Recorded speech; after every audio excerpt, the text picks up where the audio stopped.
The secrets of a successful post.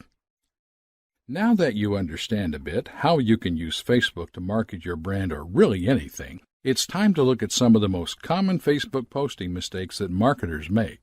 One of the fundamentals of digital marketing is that you give away free content so that, in turn, your audience will see your online presence as valuable. On Instagram, you have to view your post as your content. That's what you have to work with. This post perfectly targets Instagram's demographic.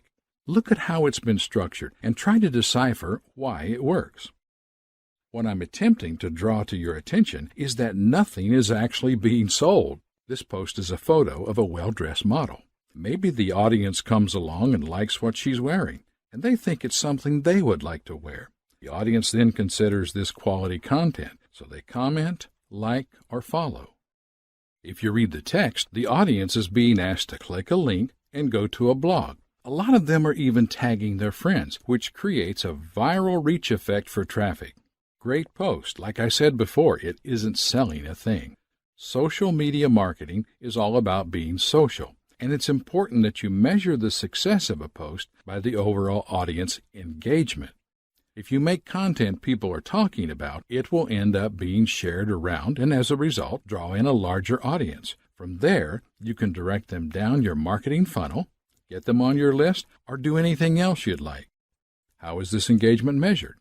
Starting off, we need to set objectives or goals, actions that we would like to see people taking after seeing our content. In a marketing context, we tend to call these action conversions. A conversion is any action that a lead or visitor takes that you deem beneficial to your business. For example, your conversions on Instagrams are, for the most part, the engagement supported by the platform. Here are some examples of engagements on Instagram. Receiving a like, a new follower, a user following a link to your landing page, a user playing a video. It's essential that you place focus on doing the social stuff first and understand that the sales and monetary payoff will come later.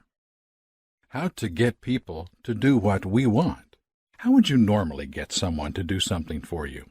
Think about that for a second. Generally speaking, you would ask them. Remember, we are marketing to people, not robots. If you scroll back up and look at the American Eagle's post, they are asking people to click on a blog post. Think of it like this. Your content is something you do for them. People love to reciprocate, so if you ask them to do something, they are more likely to do such.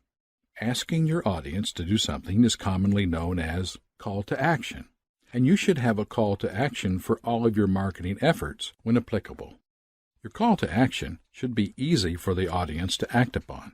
I will touch on this in greater detail shortly, but for now, you need to remember that the vast majority of Instagram users are on their phones. You need to keep things really simple. If you ask people to go to your blog, there needs to be a link.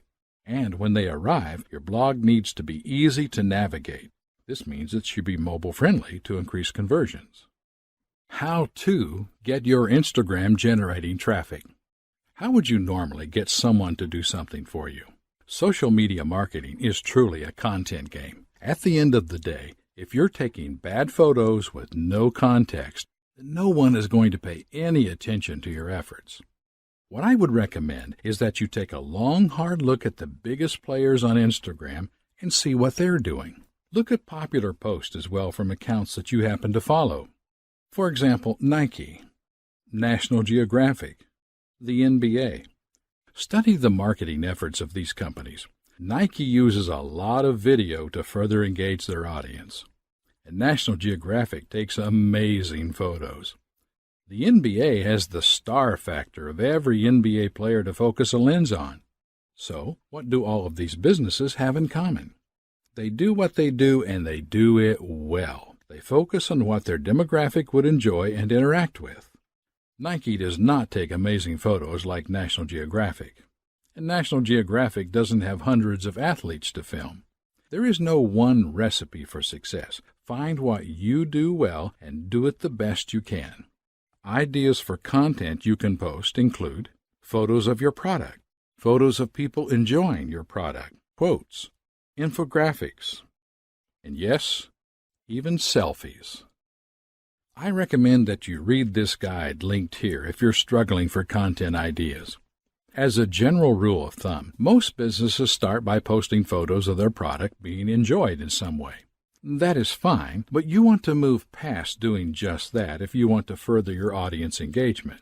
Can you tell your business's story with photos? If, say, you own a tech company and you find yourself at an exhibition, by all means, bring a camera and document it for your audience so that they feel included. Make them feel like they're benefiting from the content of your post. Another tried and tested way to kick off an Instagram account is with a competition of some sort. This works really well if you have an audience built up on another social media platform, which you can then use to cross-promote. It's actually a very common tactic in the fashion industry. I'm sure you've seen a post along the lines of, "Post a photo wearing our clothes and enter into the running to win X, Y, and Z." These kinds of posts end up driving tons of traffic and even going viral. Benefits: you can share thousands of photos of your products or anything. Your brand becomes a trending hashtag. You will get new followers regularly and expand your audience. The social confirmation of seeing hundreds of people in the clothes or using your products will increase sales and conversions. You position yourself as an authority because of all the content you now have.